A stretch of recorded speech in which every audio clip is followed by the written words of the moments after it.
En ik zou graag Maral Mahdad, assistant professor in innovatiemanagement van de Universiteit van Eindhoven, aan het woord laten over hoe dat we business-opportuniteiten kunnen creëren en het voedselsysteem kunnen transformeren door het gebruik van nevenstromen. The floor is yours. Thank you. Goedemorgen allemaal. That's the only Dutch you're going to get from me today. My Dutch is loading. I came to the Netherlands 4.5 years ago. So I'm working on it. Bear with me. I hope it's going to be still a good presentation. I'm assistant professor of innovation management at Eindhoven University of Technology. The yellow dots has been my journey. And as you see, it's just moving upward, so I might end up in the North Pole at some point, hopefully not. I started having a lot of passion for agri-food in Denmark, where I work at the Department of Food and Resource Economics, and we worked with students toward food technologies and transformation of food systems. Then I moved to the Netherlands. I started working at Wageningen University and Research for 4 years. At the Department of Business Management and Organization. And now I'm working at Eindhoven with the hope that we create a kind of specialty in innovation management within food system. My knowledge in the field is stemming from multiple projects, multiple European projects and national projects, such as CoFresh and Beetles. Beetles is still running. CoFresh is about to end. Rewire, Cues, Interact, and Redesign. Particularly, the project Rewire is going to kick off very soon, and it's going to focus on circular agriculture in the Dutch context. My main area of research, I try to understand sustainability transition dynamics within ecosystems, within business ecosystems. So I look into how do actors interact, how do they operationalize business models, how do they contribute to the transition. So for preparing this presentation, I had to educate myself a lot on the terminologies, on the technical terminologies that are familiar to you. So bear with me with my pronunciation if that won't work. I have 3 messages today for you to take home, for the businesses and for the actors, for the network organizations like Food Flanders, Food Valley, and other network organizations that are present in this room. So valorizing Sidestream product in the agri-food sector. It means exploring markets beyond expertise. So moving out of your comfort zone or the company's comfort zone. It means and it requires collaborating with partners in the agri-food and in other industries. So not only benefiting and valorizing Sidestream in the agri-food sector, but also finding potentials with other industries.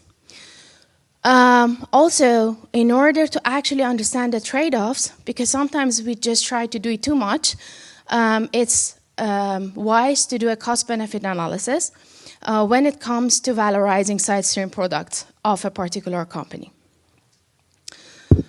I think that many of us are familiar with this pyramid. This is the dilemma between volume on a horizontal axis and value. And that actually resonates with the trade-offs that we are actually talking about. So when we talk about prevention and reduction, that means we need to innovate the way that we store our food and then the way that we actually invest on our logistics platform. But if you see that's actually very down in the pyramid, the lowest in the pyramid, in terms of the value capture. So in terms of the value that it brings for the companies. So if the companies invest in innovating their transport or their logistic system, they are going to capture less value compared with if they are actually going to invest in animal feed and insect. Why is that so? because animal feed and insect would directly increase the product quality, which has directly influence on the consumers. So there is a higher market when we are working with animal feed and insect compared with, for example, prevention and reduction as a strategy. On the right side, you see what we define as social scientists in terms of business model. So we look into how companies create, capture, and deliver value. When it comes to circular economy, we are not talking about a single industry. So we talk about value network.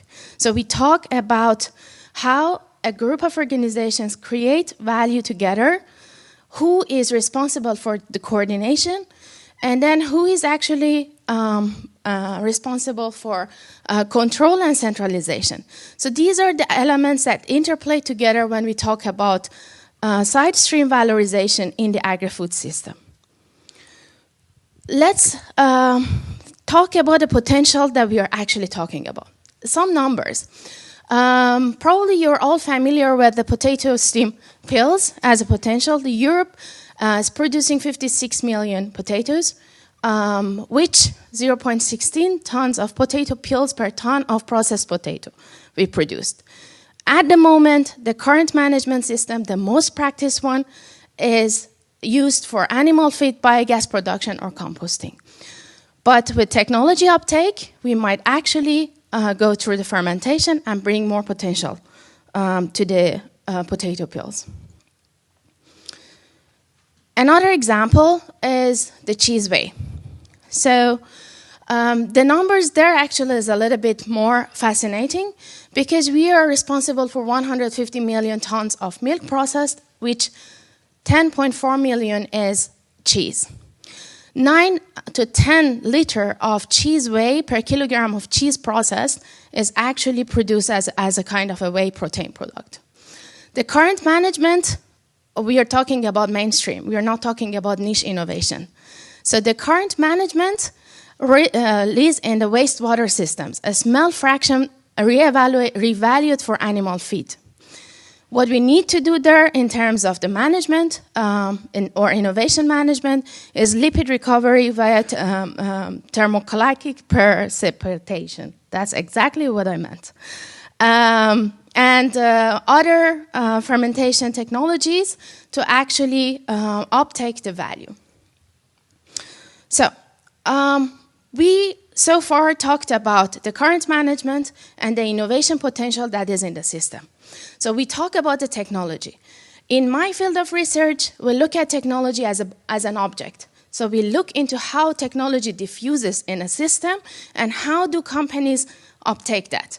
And what are the potential? So we don't really look into the details of the technological process. We look into the diffusion of it. There are 3 mainstream technologies that are currently implemented and practiced in the bio-based economy, in a circular economy. The first one, which we are all familiar with at the moment, is a fermentation technology. With the fermentation technology, we have a wide product range. So it is well researched, it is well adopted, so the market size is big. That means lower risk for the companies to uptake fermentation technology. So if there is a newbie or if there is a company who is starting to talk circular economy, then fermentation technology imposes lower risk to uptake. It's very good for high water or carbohydrates residual streams like cheese whey, grape pomac, and potato peels.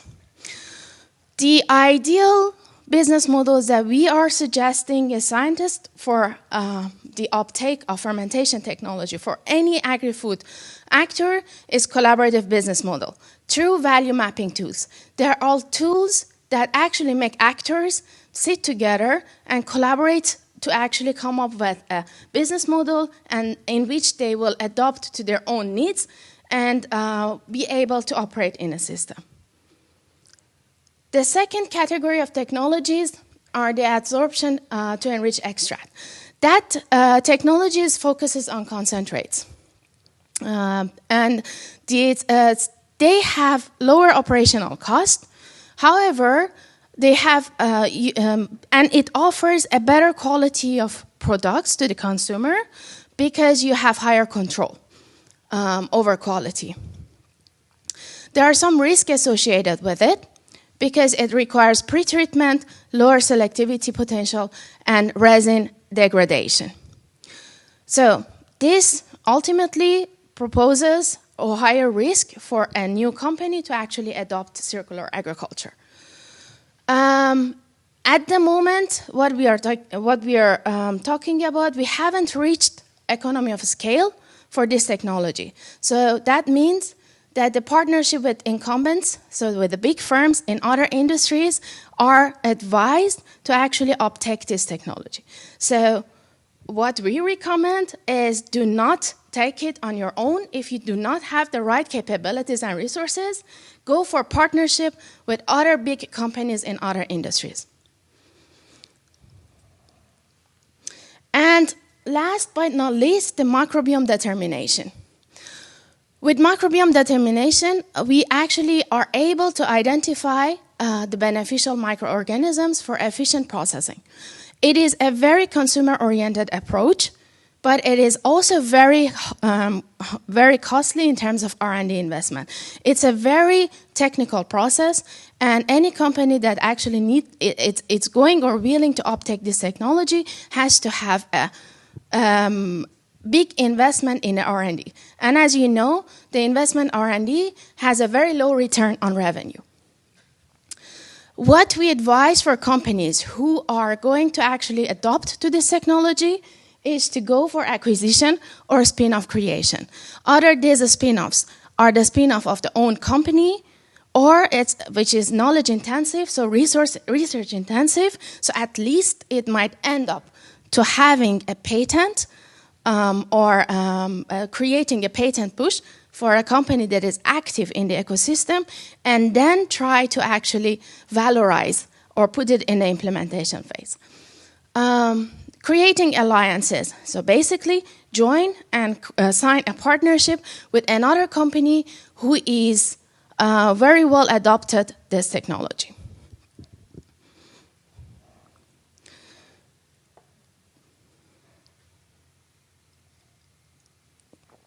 So in terms of strategies to uptake or valorize Sidestream products, in our research, we came up with these categories of strategies, which the first three are the most important ones. And it includes innovative repurposing. So that's exactly where a coffee company starts to sell or transform the coffee grinds or the leftover coffee grinds as a fertilizer to another company. Market research development, partnership and collaboration, and few other complementary tasks, such as, for example, cost-benefit analysis. That might sound very simple, but a fish producer that is actually trying to extract collagen supplements from the fish scale, it has to only do it if they want to do it in a large quantity. Otherwise, it's going to cost them a lot. So here we talk about cost-benefit analysis. To what scale do we need to actually create collagen supplement from how many fishes, and what is the market that we are actually going to sell that? And yeah, same for employee engagement and training. And that example was an example of a bakery who simply educate or send their employees to the educational path to actually use the side streams of baking. Here, I give an example into a few business models that we actually started to have a deeper look into. This is a collaborative project with 26 partners across Europe. And this part, we actually partner with our Spanish partner, and we looked into the business models, dynamic capabilities, and scaling. So we selected 100 cases across Europe for which they managed to successfully implement a sustainable innovation in the agri-food sector. Then out of this 100, we ran a survey and then we selected 20 cases to look into their business model. And I'm going to tell you what do we mean by looking into their business model, because that's also something that the partners or the participants were not very much willing to share. And among these 20 that we researched, there were 3 that were very relevant in terms of valorizing side streams or operating in a side stream market. Let's talk some concepts, because we are going to also hear it in the next slides. So we talked about the business model, so we look into how these companies create and capture value. What is their product? What differentiates them from other actors?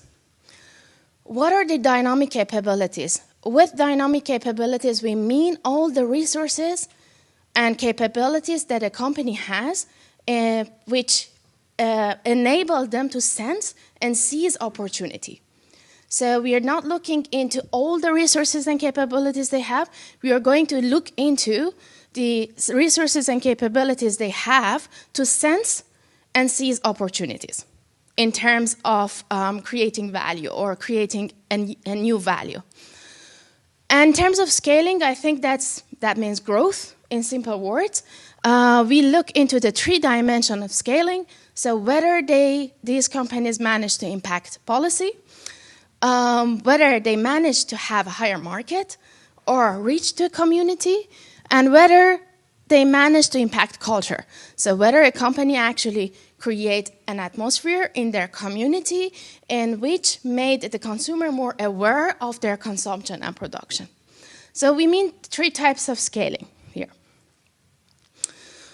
The first one is a Hungarian company who is producing oil from grape seeds. Started producing oil from grape seed, and they are actually right now trying to even go a step beyond by transforming the leftovers from the oil processing of the seed into cosmetics products, into soap or into scrubs or anything that could be of value.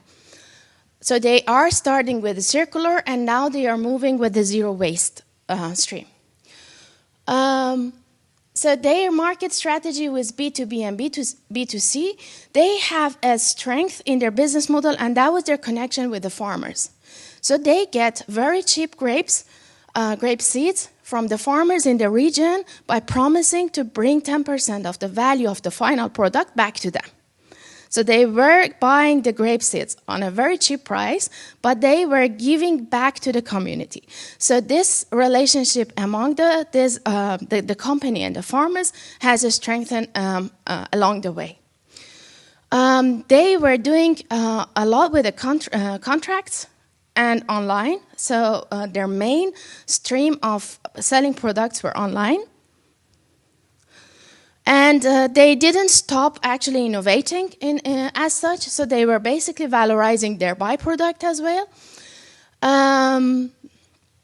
So one of the challenges that this particular company mentioned during the interviews were dependence on crop. So depending on the crop prices, their product prices increased or decreased.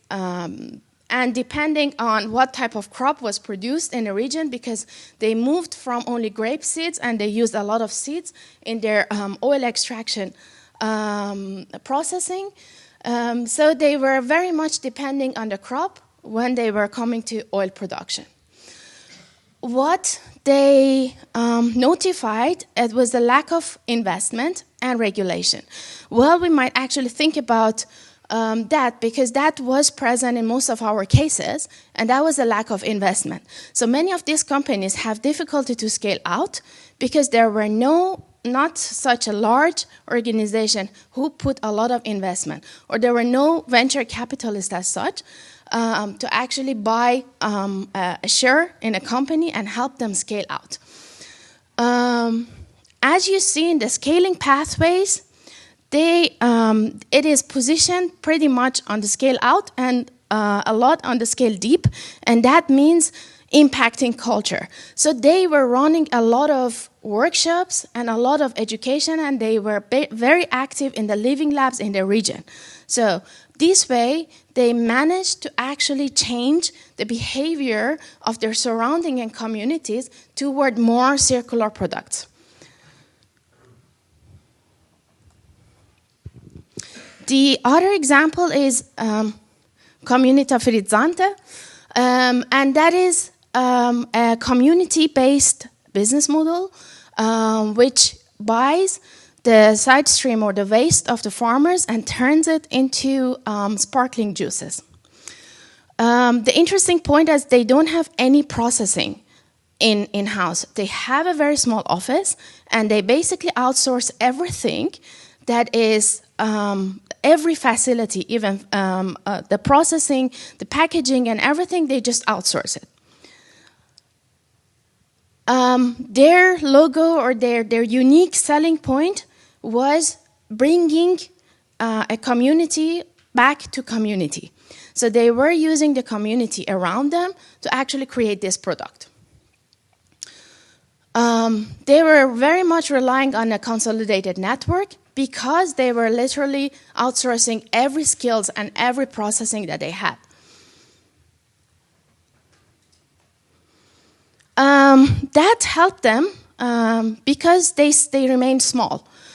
Being small in this sense, so they were not really thinking about growth as moving from a small, medium-sized enterprise to a large company. They remained small, and that enabled them to sense and seize opportunities in a much more efficient way. They had challenges, or they faced challenges with the price fairness. Because they had to outsource everything, so they were dependent a lot on the partners.